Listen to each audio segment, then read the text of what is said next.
જય હિન્દ, ભારત માતા કી જય.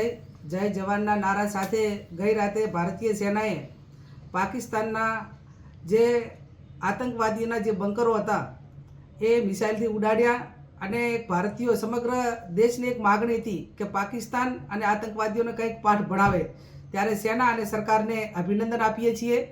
પૂરો દેશ, વિપક્ષ હોય, આમ ભારતીય હોય, સરકાર અને સેનાની સાથે છે. ત્યારે ભારતના કોઈપણ નાગરિકની સુરક્ષા એ કરવા માટેની જવાબદારી એ સેનાની હોય છે અને સેના એ રીતે જવાબદારી સંભાળી રહી છે. ત્યારે રાજ્ય સરકારના બજેટ હોય કે કેન્દ્ર સરકારના બજેટ હોય, એ ડિફેન્સ માટે કરોડો અબજોના બજેટ એ દેશની સંપત્તિ અને દેશના નાગરિકોની સુરક્ષા માટે કરીને ફાળવણી કરવામાં આવે છે.